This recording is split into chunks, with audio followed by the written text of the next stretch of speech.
ভোটের ফলাফল মানে তো শুধু কিছু সংখ্যা নয়, তাই না? প্রত্যেকটা সংখ্যার পেছনে একটা গল্প থাকে, মানুষের আশা আকাঙ্ক্ষার গল্প, পরিবর্তনের গল্প। আজকে আমরা ঠিক সেরকমই একটা গল্প খুঁজে বের করব, নলহাটি বিধানসভা কেন্দ্রকে ঘিরে। চলুন শুধু ফলাফলের দিকে না তাকিয়ে এর গভীরে ডুব দিই, বোঝার চেষ্টা করি ঠিক কি এমন ঘটল যার জন্য নলহাটির রাজনৈতিক ছবিটা এতটা পাল্টে গেল। এই পুরো বিশ্লেষণটাকে আমরা 4টে ভাগে সাজিয়েছি।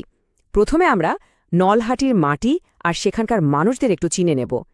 তারপর সরাসরি চলে যাব সংখ্যায়, দেখব ভোটের খেলাটা ঠিক কেমন ছিল। এরপরে বোঝার চেষ্টা করব এই বদলের পেছনের আসল কারণগুলো কি।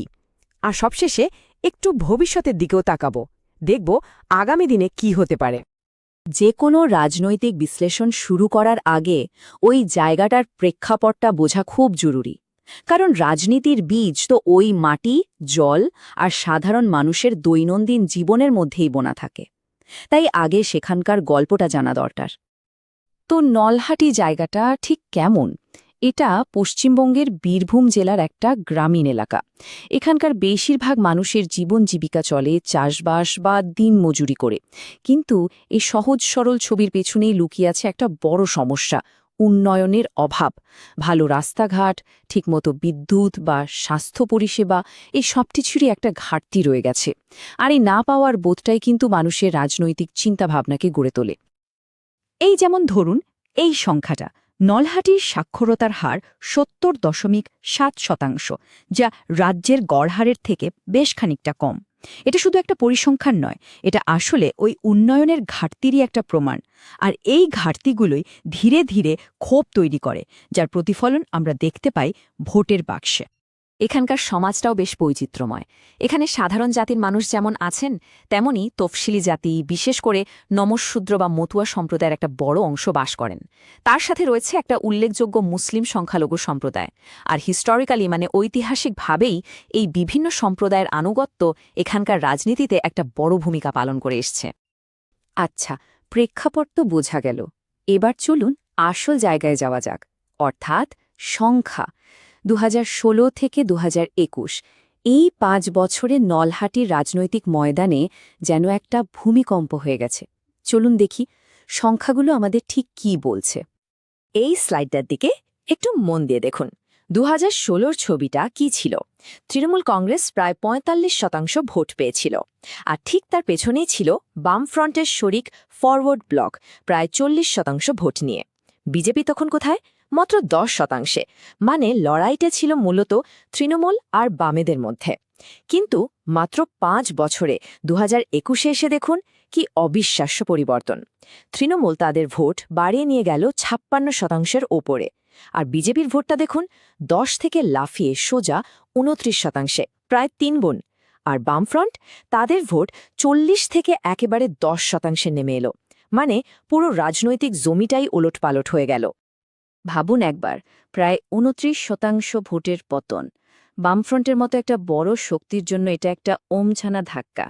এর ফলে ওখানে একটা বিরাট রাজনৈতিক শূন্যস্থান তৈরি হয়ে গেল। এখন প্রশ্ন হলো, এই ভোটগুলো গেল কোথায়? আর উত্তরটা এখানেই। বিজেপির ভোট বাড়ল প্রায় ১৯%। তার মানে বামেদের থেকে সরে আসা ভোটের একটা খুব বড় অংশ সরাসরি বিজেপির দিকে চলে গেছে। আর এর ফলেই তারা এলাকার প্রধান বিরোধী শক্তি হিসাবে উঠে এলো। সোজা কথায় নলহাটির লড়াইটা আর ত্রিমুখী রইল না, এটা এখন সরাসরি একটা দ্বিমুখী লড়াইয়ে পরিণত হয়েছে। একদিকে তৃণমূল কংগ্রেস আর অন্যদিকে বিজেপি। পুরো রাজনৈতিক সমীকরণটাই আমূল বদলে গেছে। এতক্ষণ তো আমরা দেখলাম যে কি হয়েছে, কিন্তু আসল প্রশ্নটা হলো কেন হলো? এই যে এত বড় একটা পরিবর্তন, এর পেছনের কারণগুলো কি? চলুন এবার একটু গভীরে গিয়ে সেটাই খোঁজার চেষ্টা করি। দেখুন, এই বদলের পেছনে মূলত ৩টে বড় কারণ কাজ করেছে। প্রথমটা হল সেই উন্নয়নের অভাব। মানুষ রাস্তা, বিদ্যুৎ, কাজের মতো বাস্তব জিনিস চাইছিল। দ্বিতীয়ত, কেন্দ্র সরকারের কিছু কল্যাণমূলক প্রকল্প, যেমন ধরুন বাড়ি তৈরির টাকা, পেনশন বা গ্যাসের সিলিন্ডার, এগুলো সরাসরি মানুষের কাছে পৌঁছেছে এবং একটা যোগাযোগ তৈরি করেছে। আর ৩ নম্বর কারণটা হল রাজ্য জুড়ে তৈরি হওয়া একটা মেরুকরণের হাওয়া, যেখানে স্থানীয় প্রার্থীর চেয়েও বড় আদর্শ বা পরিচয় রাজনীতিটা বেশি গুরুত্বপূর্ণ হয়ে উঠেছে। এই কথাটা খুব গুরুত্বপূর্ণ। এই যে বিজেপির উত্থান, এটা কিন্তু একদিনে বা হঠাৎ করে হয়নি। এর পিছনে ছিল 2016 থেকে 2021 পর্যন্ত তাদের কর্মীদের লাগাতার সাংগঠনিক পরিশ্রম। একেবারে নিচু তলায় নেমে মানুষের সাথে মিশে কাজ করার ফলেই এই জমিটা তৈরি হয়েছে। অনেক সময় প্রার্থীর ব্যক্তিগত ভাবমূর্তিও একটা ফ্যাক্টর হয়ে দাঁড়ায়। যেমন এখানে দেখুন, তৃণমূলের যিনি জিতেছিলেন তার বিরুদ্ধে কোনো ক্রিমিনাল কেস ছিল না, কিন্তু বিজেপির যিনি দ্বিতীয় হয়েছিলেন তার বিরুদ্ধে একাধিক মামলা ছিল। এই ধরনের বিষয়গুলো বিশেষ করে মধ্যপন্থী ভোটারদের মনে একটা প্রভাব ফেলে এবং অনেক সময় বাধা হয়ে দাঁড়ায়।